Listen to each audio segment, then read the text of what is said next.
오늘은 부활 주일입니다. 사망 권세 이기고 무덤에서 부활하신 우리 주 예수 그리스도의 은혜가 이 자리에 나온 우리 여러분들의 가정 가운데 넘칠 수 있기를 주의 이름으로 축복합니다. 오늘은 부활 주일이기 때문에 예수님의 부활에 대해서 살펴보려고 하는데요. 지금부터 2000여 년 전에 유대인들과 로마 군병들이 예수님을 십자가에 못 박아 죽일 때 그들의 마음에 찜찜하게 걸리는 것이 하나 있었습니다.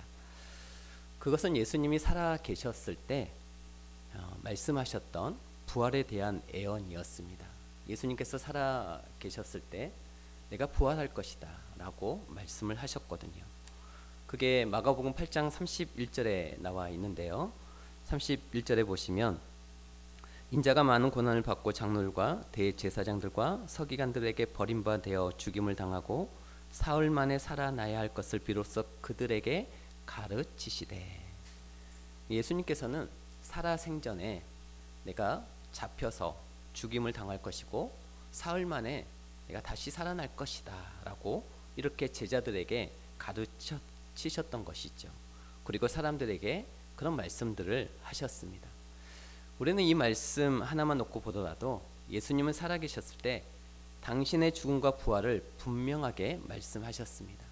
그래서 예수님을 죽이는데 앞장섰던 유대 지도자들과 로마 군병들은 예수님을 십자가에 못 박아 죽이고 난 후에 예수님의 시신을 돌 무덤에 놓고 그 입구를 큰 돌을 굴려서 이렇게 막아놓고 경비병들을 세워가지고 누구도 함부로 출입하지 못하도록 단단히 조치를 취하게 된 것이죠.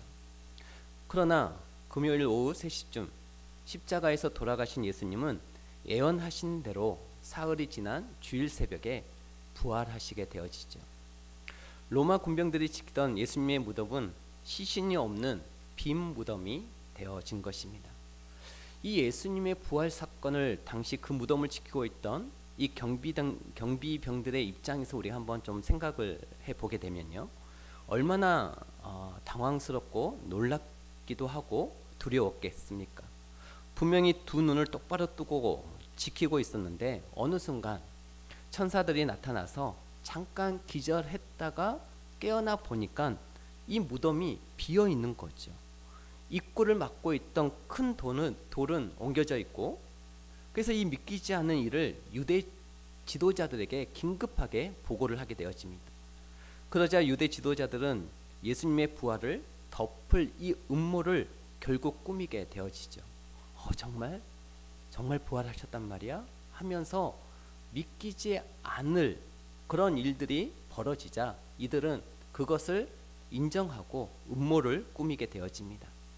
참 놀라운 것은 성경은 그 장면 하나까지도 놓치지 않고 정확하게 기록해 놓고 있다라는 것이죠. 그때의 장면 중에서 한 장면을 살펴보겠는데, 마태복음 28장에 보면 이렇게 기록해 놓고 있습니다. 11절에 보면 여자들이 갈 때 경비병 중 몇이 성에 들어가 모든 된 일을 대제사장에게 알리니, 이 경비병들은 예수님의 무덤을 지키고 있던 이 경비병들이었고, 모든 된 일은 예수님의 부활 사건을 말하고 있는 것이죠. 그것을 예수님을 죽이는 데 앞장섰던 이 대제사장들에게 알리니 그들이 장로들과 함께 모여 의논하고, 이 사태를 의논하였던 거죠. 군인들에게 돈을 많이 주며 이르되 너희는 말하기를 그의 제자들이 밤에 와서 우리가 잘 때 그를 도둑질하여 갔다 하라. 이게 음모입니다. 부활 사건을 덮으려고 했던 그들의 음모였던 것이죠. 그래서 경비병들에게 돈을 많이 줘서 거짓 소문을 퍼뜨려 달라라고 그런 음모를 저지르게 되어집니다. 이것은 예수님의 제자들이 몰려와서 예수님의 시신을 훔쳐갔다라고 그렇게 소문을 내달라라는 거죠.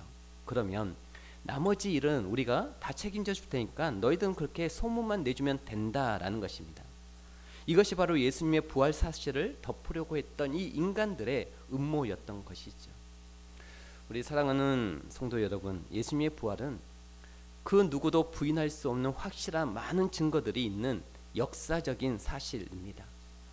사도행전 1장 3절에 보니까 이런 말씀이 있어요. 그가 고난 받으신 후에 또한 그들에게 확실한 많은 증거로 친히 살아 계심을 나타내사 40일 동안 그들에게 보이시며 하나님의 나라의 일을 말씀하시니라. 이 말씀을 자세히 보시면요, 그가 고난 받으신 후에, 예수님이 십자가 고난을 받으신 후에 그들에게 확실한 많은 증거로 친히 살아 계심을 나타내사, 그러니까 예수님께서 죽음을 이기시고 부활하신 사실을 사람들에게 확실하게 많은 증거를 통해서 나타내셨다라는 거예요. 그 증거는 40일 동안, 예수님은 십자가에서 부활하신 다음에 바로 하늘로 승천하신 게 아니라 부활하신 몸으로 40일 동안 이 땅에 머무르게 되어집니다. 그래서 직접 사람들에게 부활하신 당신의 모습을 보이기도 하셨고, 모습만 보이면 유령이라고 할 수 있으니까 예수님이 직접 하나님의 나라의 일을 가르치시고 말씀하셨어요. 이것이 바로 성경이 우리에게 말해주고 있는 예수님의 부활의 확실한 증거들인 것이죠.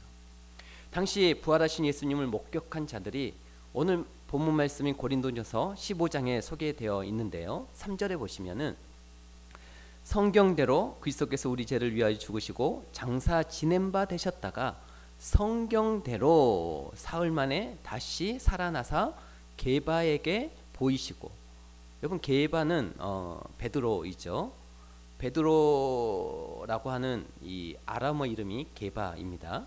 이 베드로에게 보이시고 후에 12 제자에게와 그 후에 500여 형제에게 일시에, 동시에입니다. 동시에 한 사람 한 사람에게만 보이신 게 아니라 500명이 넘는 군중 앞에서 예수님께서는 부활하신 모습을 보이시기도 하셨다라는 것이죠.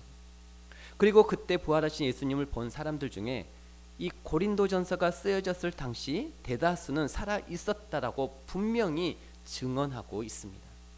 그리고 부활하신 예수님께서는 이 제자들 중에서도 유난히 의심이 많던 이 도마가 있었잖아요. 그래서 이 도마에게는 예수님께서 십자가에 못 박힌 이 자국과 로마 군병들에게 창으로 찔린 그 창자국을 직접 만져보라고 하시면서 믿음을 갖도록 그렇게 하시기도 하셨던 것이죠.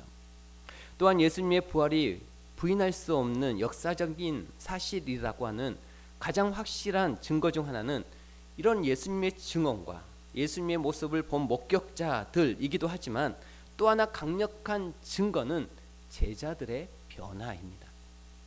예수님의 제자들은 예수님이 십자가에 못 박히기 위해서 로마 군병들에게 끌려갈 때 자신들도 피해를 입을까봐 두려워서, 우리가 고난 주간에 계속 살펴보았잖아요.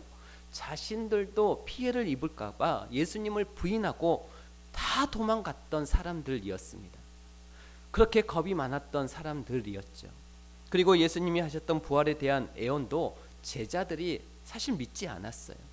아무튼 예수님의 십자가 죽음 앞에서 제자들이 다 도망갔어요. 그런데 그랬던 이 제자들이 예수님 부활 사건 이후에 이 태도가 180도 달라집니다. 예수님을 모른다라고 부인했던 제자들이, 또 예수님의 부활을 믿지도 않았던 이 제자들이 예수님 부활 사건 이후로 목숨을 걸고 예수님을 전하게 되어집니다. 여러분, 이 말이 무슨 말인지 아시겠습니까? 예수님의 부활이 사실이었다라고 하는 증거입니다. 예수님의 부활이 사실이 아니라 누가 지어낸 거짓 소문이었다면 그렇게 겁이 많고 예수님을 부인하고 예수님의 부활을 의심했던 제자들의 태도가 그렇게 180도 달라질 수가 없는 것이지요. 예수님께서 로마 군병들에게 붙잡혀 끌려가실 때 예수님을 3번이나 부인했던 제자가 수석제자 베드로였습니다.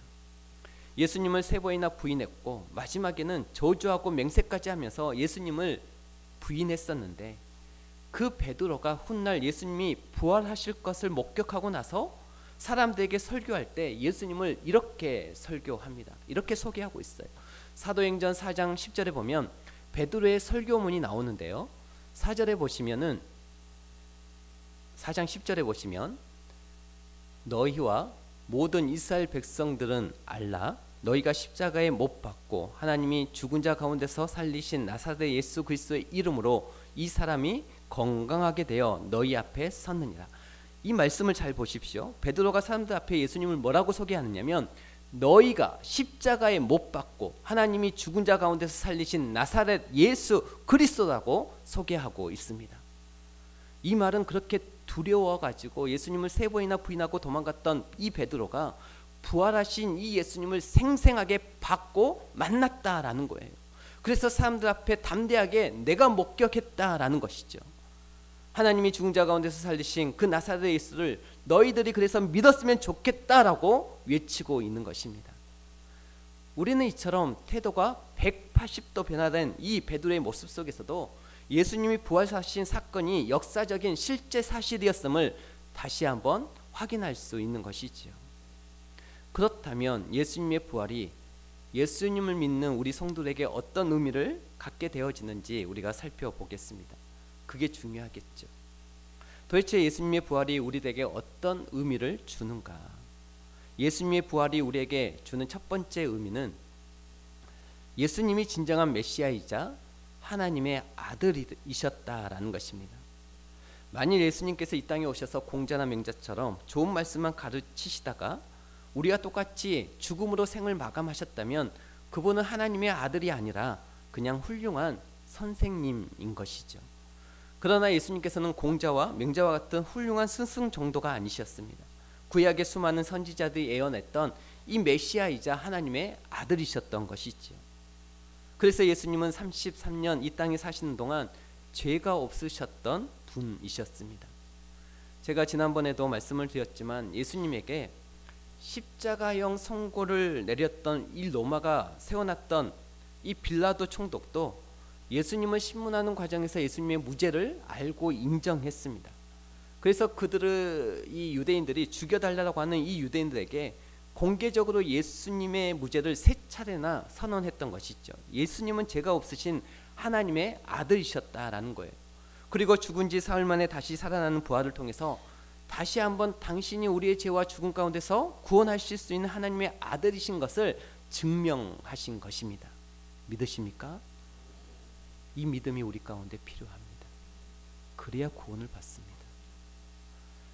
예수님의 부활 사건이 우리 성도들에게 주는 두 번째 의미는 우리의 완전한 죄 사함의 증거입니다. 우리가 믿는 여호와 하나님은 죄를 반드시 심판하시는 하나님이십니다. 이 땅의 모든 죄에 대해서 하나님은 절대 봐주는 것이 없어요. 공소시효도 없습니다. 반드시 그 죄를 하나님의 때에 하나님의 방법으로 심판하신다라는 사실입니다. 우리는 심판을 너무 가볍게 여기시는 것 같아요. 그러나 분명히 심판은 반드시 있다라는 것이죠. 그런데 문제는 공의로 심판하시는 그 하나님께서 우리들을 사랑하신다라는 것입니다. 우리를 사랑하신다라고 하는 것을 그림자처럼 알려주신 제도가 하나 있는데 그것이 바로 제사 제도입니다. 우리가 지은 죄를 용서받고 그 심판을 면할 수 있는 구원의 길을 우리에게 하나 마련해 주셨는데 그것이 바로 구약 성경에 나오는 제사 제도입니다. 하나님께서 이스라엘 백성들의 죄를 용서해 주시기 위해서 이스라엘 백성들이 지은 죄에 대한 값을 이 제물에게 대신 받아내는 제도예요. 제사의 핵심은 바로 죄에 대한 심판입니다. 죄에 대한 심판. 그러니까 원래는 죄를 지은 이 이스라엘 백성들이 그 죄로 인하여 죽어야 하는데 그 이스라엘 백성들의 죄를 제물로 바치는 짐승에게 뒤집어 씌워가지고 그 짐승의 피를 바치면 하나님께서는 그것을 이스라엘 백성들의 죄값으로 인정을 해주시고 이스라엘 백성들의 죄를 용서해 주셨던 것이죠. 그러니까 이 제사 제도는 제사 때 바치는 이 제물이 내 죄값을 대신 지불해 주는 제사 제도인 것이죠. 그런데 여기서 중요한 것은요, 제물의 조건입니다. 아무 제물이나 바치면 안 되고 하나님이 정하신 기준에 맞는 제물을 바쳐야 하나님이 받아 주셨습니다. 그러면 그 기준들 중에서 가장 중요한 기준이 뭐냐? 그 제물은 흠이 없는 제물이어야 했습니다. 양이나 소나 염소를 제물로 바칠 때 그 짐승이 흠 없는 짐승이어야 하나님께서 제물로 받아주셨다라는 것이에요. 그 흠은 짐승의 예모, 겉모습만 말하는 게 아닙니다. 귀가 찌그러지고 한쪽 다리를 절고 이런 것을 말하는 게 아니라 흠 없는 제물이라고 하는 것은 외형적인 이 모습은 물론이고 속병까지도 의미합니다. 그러니까 겉모습은 멀쩡한데 그 제물이 설사를 한다면 그 제물도 하나님은 받지 않으셨어요. 속병이 있어도 그 제물을 받지 않으셨습니다. 겉으로나 속으로나 아무 흠이 없어야 했어요. 그렇다면 왜 하나님께서 제사 때 흠없는 제물만 받으셨을까? 궁극적으로 죄 있는 사람을 대신해서 죽을 수 있는 사람은 죄 없는 사람이라고 하는 것을 알려주시기 위해서였습니다. 흠없는 제사를 드리라고 하는 것은 죄 없는 분을 통하여서 우리의 죄가 사함을 받을 수 있다라고 하는 것을 알려주시기 위함이었던 것이죠. 그러니까 구약 제사제도 가운데 이 흠이라고 하는 것은 결국 사람으로 말하자면 죄를 의미하는 것입니다. 죄 있는 사람의 죄를 대신해서 죽어줄 수 있는 사람은 죄 없는 사람이어야 한다라는 것이죠. 그러니까 구약 제사제도 때 나오는 흠없는 제물은 죄가 없으신 예수 그리스도를 상징하고 예표하는 것이었던 것이죠. 제사를 주관하는 대제사장은 해마다 유대역으로 7월 10일 대속죄일이 되면 이스라엘 백성들이 1년 동안 지은 죄를 용서받기 위해서 흠없는 이 속죄 제물을 죽여서 그 피를 가지고 하나님이 임재해 계신 지성소 안으로 들어갑니다. 이때 중요한 것은 대제사장이 가지고 가는 속죄 제물의 피를 하나님이 받아주셔야 된다라는 거예요. 이거 가지고 간다고 하나님이 다 받아주시고 다 용서해 주시는 게 아니라 이 피를 하나님이 받아주셔야 이스라엘 백성들의 이 죄값이 사함을 받는 것이고 이스라엘 백성들이 죄를 용서받고 깨끗해지는 것이죠. 그래서 하나님의 심판을 면할 수 있게 되는 것이죠. 그렇다면 하나님이 이 속죄 제물을 받아주셨는지 안 받아주셨는지를 우리들이 무엇을 통해 알 수 있느냐?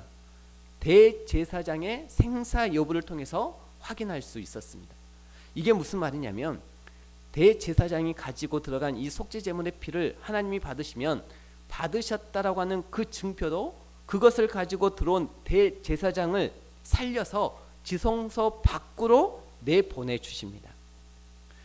그러나 어떤 문제가 있거나 하자가 있어서 그 속죄 제물의 피를 받지 않으시면 받지 않았다라고 하는 그 증표로 그것을 가지고 들어온 이 대제사장을 그 자리에서 죽여버리십니다. 그러니까 이스라엘 백성들은 속죄 제물을 가지고 지성소 안으로 들어갔던 이 대제사장의 생사 여부를 통해서 그것을 하나님이 받으셨는지 받지 않으셨는지를 알 수 있었다라는 거예요. 그래서 이스라엘 백성들에게는 대제사장의 생사 여부가 너무 중요했습니다. 지성소에 들어간 대제사장이 죽어서 시체로 끌려 나오느냐 아니면 살아나오느냐가 아주 중요했던 것이죠. 여러분, 예수님의 부활이 바로 이런 의미를 갖습니다. 하나님의 아들이신 예수님이 우리와 같은 몸을 입으시고 이 땅에 오신 이유는 우리의 대제사장이 되시기 위함이요 동시에 우리의 속죄 제물이 되시기 위함이었습니다. 예수님은 죄가 없으신 하나님의 아들이시기 때문에 흠없는 속죄 제물이 충분히 됐을 수 있으셨던 분이신 것이죠. 진정한 대제사장인 예수님은 우리의 죄를 용서받기 위해서 흠없는 자신의 피를 가지고 무덤 속으로 들어가셨습니다. 그 예수님의 피를 하나님께서 받으시면 대제사장이신 예수님은 살아나오게 되는 것이고 받지 않으시면 무덤에서 살아나오지 못하게 되는 것인데 예수님은 사흘 만에 살아나오심으로 말미암아 하나님께서 예수님의 피를 기뻐 받으시고 우리의 죄를 온전히 용서해 주셨음을 확인시켜 주셨던 것이지요. 할렐루야. 이 놀라운 사실을 오늘 본문 말씀인 고린도전서 15장 17절에서 이렇게 표현하고 있습니다. 그리스도께서 다시 살아나신 일이 없으면 너희의 믿음도 헛되고 너희가 여전히 죄 가운데 있을 것이요. 이 말씀을 자세히 보세요. 우리의 대제사장 되신 예수님께서 그 자신의 피를 가지고 무덤에 들어가셨는데 그분이 만약에 다시 살아나오지 않으셨다면 이 말은 하나님이 그 피를 받지 않으셨다면 너희 믿음도 헛되고 너희들은 여전히 죄인으로 남아있을 것이다.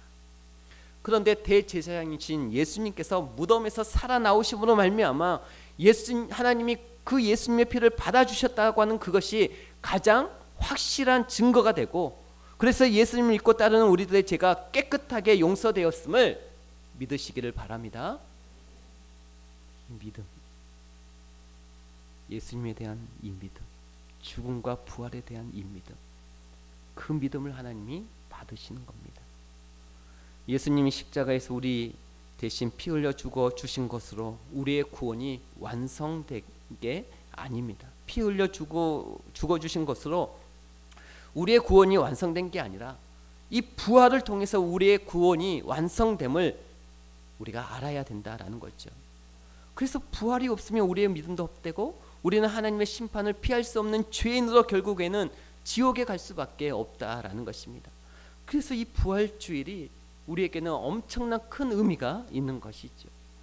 저는 바라기를 나의 죄를 대신해서 십자가에 죽으시고 나의 구원과 나의 의를 위해서 죽음에서 부활하신 예수님을 이 자리에 계신 모든 분들이 믿으심으로 모두가 다 죄사함의 은혜를 누리고 천국에 갈 수 있게 되기를 주의 이름으로 축복합니다. 예수님의 부활이 우리에게 주는 또 세 번째 의미는 예수님께서 부활의 첫 열매가 되어 주셨다는 것입니다. 오늘 본문 20절 말씀해 보시면 그러나 이제 그리스도께서 죽은 자 가운데서 다시 살아나사 잠자는 자들의 첫 열매가 되셨도다. 여러분, 그리스도께서 죽은 자 가운데서 다시 살아나사 잠자는 자들의 첫 열매가 되어 주셨다라는 거예요. 여러분, 이걸 한번 생각해 보도록 하겠습니다. 성경은 왜 죽음을 표현할 때 잠잔다라고 하는 표현을 쓸까? 죽은 자들의 첫 열매가 되셨더라 이렇게 적어놔야 맞는데 성경은 그 죽음을 잠잔다라고 표현하고 있어요. 성경에 보면 여기뿐만 아니라 곳곳에서 죽음을 자는 것으로 표현해 놓은 구절들이 굉장히 많이 있습니다. 왜 죽음을 잔다라고 표현하고 있을까요? 죽음이 끝이 아니기 때문입니다. 우리가 자고 일어나잖아요. 우리가 잠자는 게 끝이 아니잖아요. 우리가 잘 때는 이게 끝이 아니라고 하는 것을 믿고 자는 거예요. 그리고 다음 날이 되면 눈 뜨는 거죠. 성경이 죽음을 잠잔다라고 표현하는 것은 죽음 이후에 다시 살아나는 이 부활이 있다라고 하는 것을 우리에게 그 의미를 전달하고자 함입니다. 중요한 것은 예수님께서 그 부활의 첫 열매가 되어 주셨다라는 거예요. 이게 무슨 말이냐면 예수님께서 죽음을 이기시고 부활의 첫 열매가 되어 주셨기 때문에 예수님을 믿는 우리들이 이제는 그 예수님을 따라서 두 번째 부활, 세 번째 부활, 네 번째 부활의 열매를 맺게 되었다라는 것입니다. 그러니까 이런 거죠. 인류의 첫 번째 대표자가 아담이었습니다. 그런데 인류의 첫 번째 대표자인 이 아담이 선악과를 따먹는 죄를 짓고 죽기 시작했어요. 그러니까 이 아담은 죽음의 첫 열매가 된 것이죠. 원래 하나님께서 인간이 죄를 짓기 전에는 영원히 사는 존재로 지으셨는데 인류 최초의 조상인 아담이 선악과를 따먹는 죄를 짓고 죽음의 첫 열매가 된 거죠. 인류의 조상의 첫 열매가 죽음이었기 때문에 그 이후에 태어난 모든 후손들이 두 번째 죽음, 세 번째도 죽음, 네 번째도 죽음, 계속해서 죽음의 열매를 맺게 되더라라는 것입니다. 여러분, 나무도 그렇지 않습니까?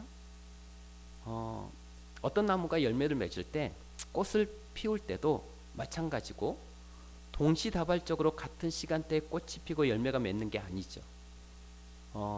서로 약간의 이 시간차들이 있습니다. 그래서 예를 들어서 어떤 나무가 배라는 이 열매가 열렸다 그러면 우리는 아는 거죠. 배가 열렸으면 그 나무가 무슨 나무예요? 아, 이 나무는 배나무구나. 그럼 앞으로 열릴 열매들도 뭐예요? 다 배겠죠. 첫 열매가 배가 열렸는데 두 번째는 사과가 열리고 세 번째는 귤이 열릴 일이 없어요. 첫 열매가 배면 두 번째, 세 번째, 네 번째도 다 배가 열리는 거죠. 첫 번째 인류의 조상이 아담이 죽음이라고 하는 열매를 맺자 그 이후로 모든 사람들은 다 죽음을 피할 수가 없었습니다. 그런데 두 번째 인류의 대표인 예수님이 이 땅에 오셔서 죽음을 이기시고 부활의 첫 열매가 되어 주시자 이제는 예수님을 믿고 따르는 모든 사람들도 죽음으로 끝나는 게 아니라 그 이후에 예수님처럼 부활하게 됨을 우리에게 알려주신 것입니다. 이 부활 사건을 통해서요. 그래서 이 부활 사건이 우리에게 얼마나 중요한지, 이 부활 사건을 우리가 정말 믿음으로 받아들이는지. 악한 사탄 마귀가 우리 인류를 향하여 여러 가지 무기를 겨누고 있는데요. 그 사탄 마귀가 우리에게 겨누는 무기들 중에서 최고의 무기가 무엇일 것 같습니까? 낙심이라는 무기. 이런 것들도 강력한 무기죠. 중독이라고 하는 무기도 강력한 무기인데, 그와 견줄 수 없는 최고의 무기는 죽음이라고 하는 무기입니다. 사탄이 아담과 하와를 유혹해서 선악과를 따먹게 한 것도 결국은 죽음으로 인도하기 위함이었고요. 우리가 보통 중독이 무섭다 그러잖아요. 사실 중독 무섭습니다. 예를 들어서 알코올 중독, 요즘 거론이 많이 되고 있는 마약 중독, 도박 중독, 쇼핑 중독, 게임 중독, 이런 거 걸리면 쉽게 빠져나오기가 어려워요. 그러나 빠져나올 확률이 제로인 것은 아닙니다. 그런 심한 중독에 걸렸다가 빠져나오는 사람이 많지는 않지만 종종 있거든요. 확률이 제로가 아니라라는 거예요. 그러나 한 번 빠지면 절대로 빠져나오지 못하는 확률이 제로인 게 있으니 그게 죽음입니다.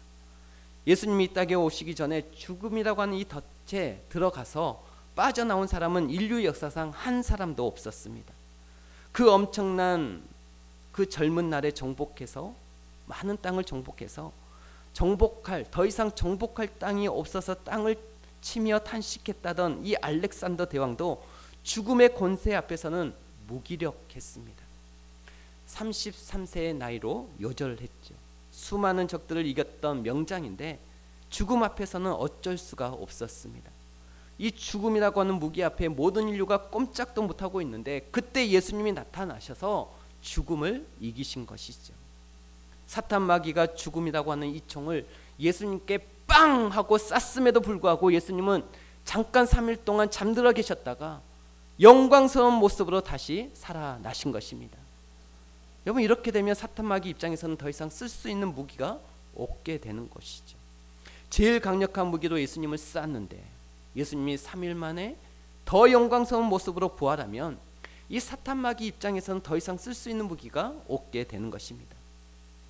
예수님께서 부활을 통해서 죽음이라고 하는 최고의 무기로도 예수님을 믿고 따르는 우리들을 영원히 죽일 수 없다라고 하는 것을 보여주셨기에 부활은 우리 성도들에게 있어서 최고의 승리가 됨을 믿으시길 바랍니다. 그렇다면 첫 열매신 예수님을 따라서 우리도 언젠가 부활하게 될 텐데 언제 부활할까요? 부활하려면 조건이 있어요. 일단 먼저 죽어야 합니다. 죽지 않고 부활할 수는 없는 거고, 부활을 경험하려면 먼저 죽어야 그 다음에 부활의 순서가 있겠죠. 그러면 우리가 죽은 다음에 언제 부활할까? 예수님처럼 죽은 다음에 3일 만에 부활할까? 절대 그렇지 않습니다. 그거 기대하고 죽으면 큰일 납니다. 우리는 예수님처럼 3일 만에 부활하지 않습니다. 그러면 언제 부활하느냐? 우리는 3일 만에 부활하지 않고 하나님이 정하신 때에 부활하게 되는데, 그때가 바로 예수님이 재림하실 때라고 성경은 우리에게 분명히 말씀하고 있습니다. 2000년 전에 예수님이 이 땅에 오신 것을 우리들이 초림이라고 합니다. 그리고 예수님의 부활하시고 하늘에 승천하셔서 하나님 보좌 우편에 앉아 계시는데, 그분이 이제 온 세상을 심판하고 다시 오실 그 재림의 때에 우리가 부활하게 될 것을 성경은 분명하게 우리에게 말씀해 주고 있는 것이죠. 그때의 모습이 오늘 본문 말씀에 소개되고 있는데요. 고린도전서 15장 51절 52절 말씀에 보시면, 보라 내가 너희에게 비밀을 말하노니 우리가 다 잠잘 것이 아니요 마지막 나팔의 순식간에 호련히 다 변화되리니 나팔 소리가 나매 죽은 자들이 썩지 아니할 것으로 다시 살아나고 우리도 변화되리라. 이 말씀을 보세요. 마지막 날에 있을 비밀을 말하노니 하면서 예수님의 재림의 때에 일어날 일을 말하고 있는데요. 그때 보면 마지막 나팔은 예수님이 이 땅에 재림하실 때 음향 효과가 있는데 그게 천사들의 나팔 소리이죠.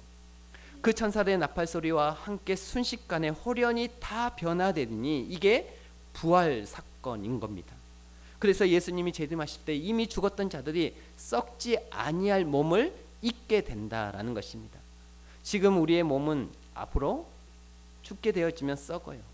아무리 여러분들이 고가의 화장품을 바르고 별의 별짓을 다 해도 육체는 시간이 지나면 썩을 수밖에 없습니다. 그런데 부활의 때 우리에게 이 새로운 부활된 몸은 영원히 썩지 아니할 몸이 된다라는 것이죠. 죽은 자들도 그렇게 다시 부활되고 예수님 부활 당시에 살아있었던 사람들도 그렇게 부활하게 될 것이다 라고 성경 우리에게 분명히 말씀해 주고 있는 것입니다. 여러분, 예수님께서는 그런 우리들의 부활을 알리는 첫 번째 신호탄이 되어 주셨다라는 거예요. 첫 열매가 되어 주셨다라는 거예요. 그 예수님의 첫 열매 되신 이 부활 사건을 우리가 믿으면 그 다음의 열매들이 우리 가운데 이루어지게 된다. 그 열매를 우리가 맺게 되어진다라고 성경 우리에게 분명하게 말씀해 주고 있는 것이죠.